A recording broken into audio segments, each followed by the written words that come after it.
Besides creating hope for the future, we must also give assurance to those in need, especially our seniors. By and large, seniors in Singapore are doing well. Many have savings and investments. Some are happily working. Others are getting good support from their children. And we have good schemes to provide assurance in retirement. And the CPF scheme and home ownership are the twin pillars of our retirement adequacy. Home ownership is critical. The government has worked hard to help Singaporeans own their homes. Therefore, Singapore is not just a place to live, but a home. But just as importantly, this home, your home, is a valuable nest egg when you retire. Singaporeans may not fully appreciate this, but many have significant savings in their flats. So if we look at a typical retiree household living in a 3-room flat, he's got $300,000 worth of savings in his flat. A 4-room retiree household typically has $400,000 worth of savings in his flat. It's valuable little pot of gold to draw on if they need to. That's home ownership. The CPF has also served us well. And there are 3 good things about the CPF. Firstly, there's personal responsibility. Because with the CPF scheme, the more you work, the longer you work, the more you save, and the more you will have in retirement. Secondly, the CPF scheme is fair. Your savings are for your own retirement, not for someone else's. Thirdly, with CPF Life, this is for life. Because CPF Life will pay you a stream of income as long as you live. This is the CPF logo. You've all seen it. But if you look carefully, you'll see it's got 3 keys inside it. And the 3 keys represent the 3 parties who have come together in order to make the CPF system and provide this social security for you. Who are the 3 parties? One is yourself. Because when you work, you earn salary. From the salary, you pay your employee's CPF. The second key is your employer. Because the employer pays into the CPF, into your CPF, the employer CPF contribution over and above your wages, because the government required them by law to do it. So the third key is Cheng Hu, the government. The government made this system, the government set the rules, the government also tops up directly into the CPF of many Singaporeans. How do we do that? We give you housing grants. When you buy an HDB flat, many people will get a housing grant. We give you MediSave top-ups. When you get your GST voucher, there's a MediSave top-up in there. When the finances are good and the Minister for Finance has a good budget, you may get a MediSave top-up.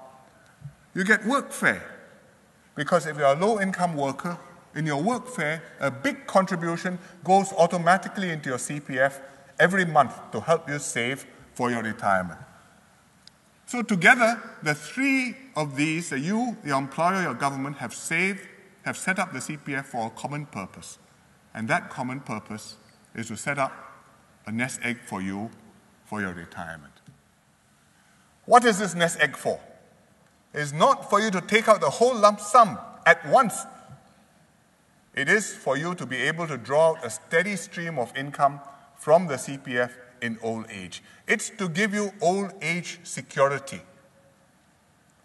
So the question is, well, okay, how much money do we need to keep in the CPF to get this income stream? And the answer is the minimum sum. And for the MS, and for the group which is turning 55 this year, the MS is $155,000. Seems like a big sum. It's far from excessive. And let me show you through an example why I don't think that it is excessive.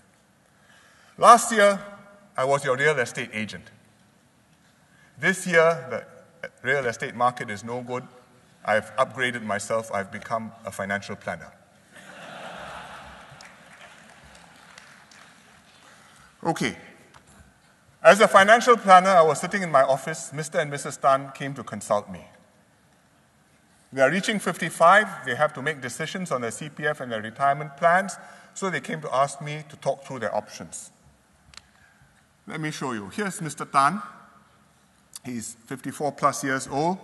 He's a senior technician, and he earns $4,500 per month. His wife, Mrs. Tan, is a housewife about the same age. I didn't ask the wife's age, but about the same. They have 2 kids. The son has finished NS, going to university now. Daughter still in school. So the household income is not bad, $4,500 per month. And they're living in a 4-room flat in Ang Mo Kio. You can see the flat there. They are, I think, on the 5th floor. Fully paid up, $450,000 worth of a flat. So this is a Tan family now. Now, I said to Mr. Tan, think about it. In 10 years' time, your children will have grown up, finished studying, working, perhaps married. You will be still working. You could be on the point of retiring, but your expenses will be less in retirement, so you won't need the same income as now. So I asked Mr. Tan, how much do you think you will need in retirement every month? What will we need? So he thought about it. While he thinks about it, let me ask you what you think he needs. What do you think? $3,000 per month? That's about 2/3 what he's getting now. $2,000 per month? Half, less than half what he's getting now. Or $1,000 per month, which is less than a quarter of the current income. Let's have a show of hands. We decide for the Tans. Who says he needs $3,000 per month? Upstairs, nobody put hands up. Okay. Who says he needs $2,000 a month? Enough. Oh, this is more. Okay. Who says $1,000 enough? Old people don't spend much money. Nobody. Okay. So I take it that you think he needs about $2,000 a month. Right? Which is what Mr. Tan said too after thinking it over. Now, just as well.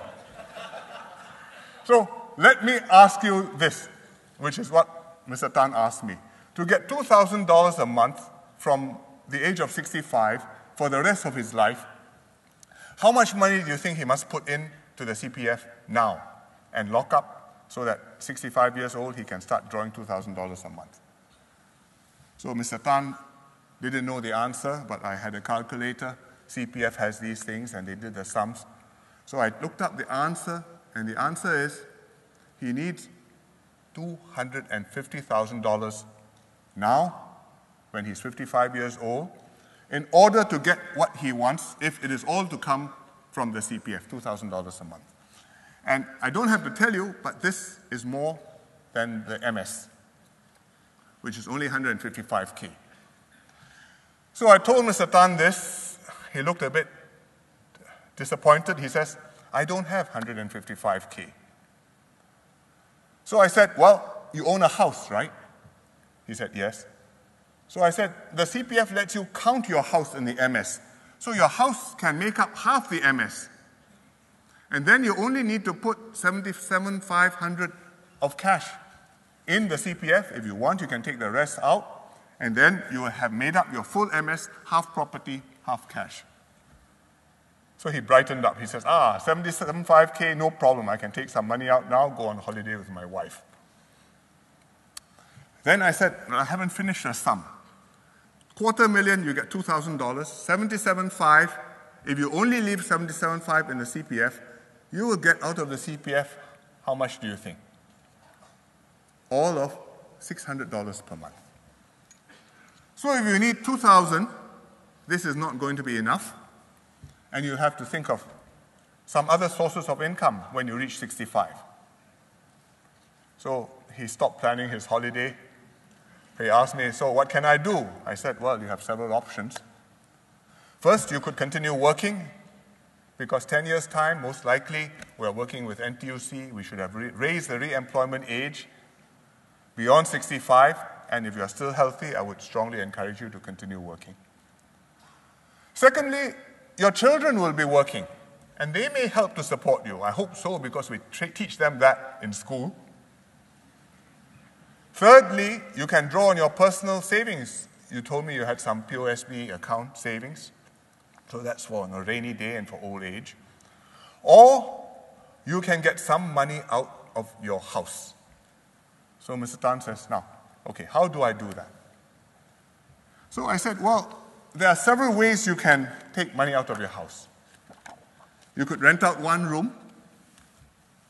You post an ad on Property Guru. One room in Ang Mo Kio, how much do you think? $1,000. Well, I told him, conservatively, you can get $700 a month. That's per month, steady income.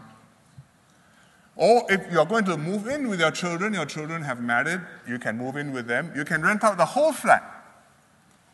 And how much do you think you can get renting out the whole flat? In fact, you can check up the answer in the Straits Times, because HDB publishes the data. Ang Mo Kio, 4-room flat, currently at $2,500 per month. Not bad. The third thing you could do is you could right size. What does right sizing mean? Right sizing means you sell this flat, you buy a smaller flat. Let's say you buy a studio apartment. You move into the studio apartment, and then in the process, you can enjoy a silver housing bonus from the government, which is $20,000. And if you do this, we can do the sums, you'll get quite a lot of money. $210,000 plus $800 per month.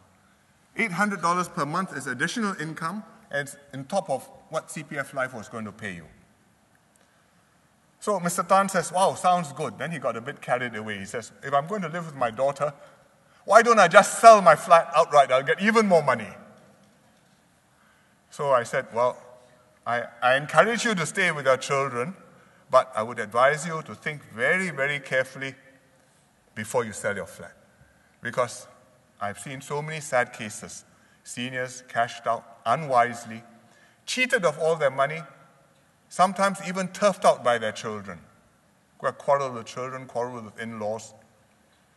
So it's better you keep your property. Even if you rent out the whole flat, doesn't matter. It's yours, you can fall back on it for your old age, just in case anything happens.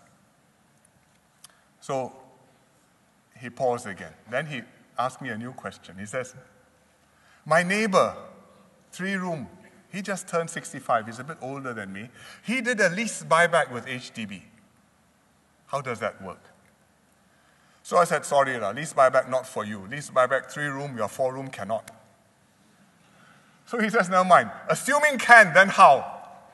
So I said, okay, if you really want to know, let me explain to you, but remember, cannot. So here is how it works.